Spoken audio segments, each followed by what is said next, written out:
हमारी सरकार ने अभी हाल ही में तय किया है, सामाजिक न्याय से जुड़े हुए महापुरुष, भारत के संविधान के शिल्पी बाबा साहब भीमराव अंबेडकर, सद्गुरु रविदास जी महाराज,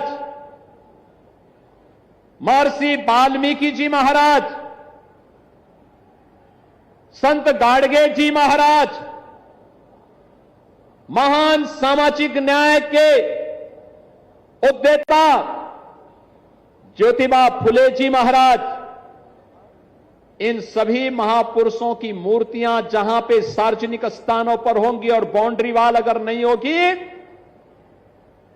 मूर्ति के ऊपर छत्र नहीं होगा, तो सरकार ने उसके लिए पैसा जारी किया है, सरकार उसको बनाएगी। मूर्ति को सुरक्षित करेंगे, बाउंड्री वाल भी बनाएंगे और ऊपर से छत भी देंगे, बहनों और भाइयों, महापुरुष सबके होते हैं। आप मुझे बताइए, जिस संविधान ने हमें यह ताकत दी है, जिस संविधान ने हमें आगे बढ़ने की ताकत दी है, बाबा साहब भीमराव अंबेडकर उसके प्रणेता, उसके शिल्पी है। क्या उन्होंने किसी जाति के लिए दिया? नहीं, पूरे समाज के लिए दिया, पूरे समाज के लिए दिया। और इसलिए इन महापुरुषों को तंग दायरे में हमें नहीं देखना चाहिए। उनके प्रति सम्मान का भाव हो, कृतज्ञता का भाव हो, उसको आगे बढ़ाने के लिए, क्योंकि वही संविधान आपको नौकरी की भी और रोजगार की भी गारंटी दे रहा है, आपको आगे बढ़ने की भी प्रेरणा दे रहा है। वही संविधान गौरव के साथ आपको आगे बढ़ने के लिए भी एक नई दिशा दे रहा है।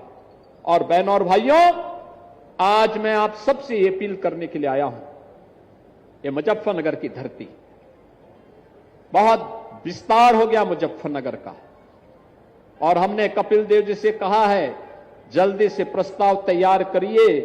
अब ये नगर पालिका परिषद से नगर निगम बनने की दिशा में इसको आगे बढ़ाने की आवश्यकता है।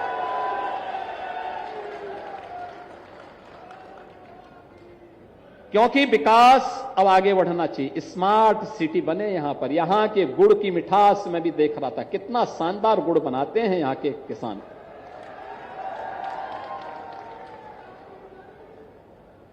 और कितना अच्छा यहां पर इनोवेशन भी होता है।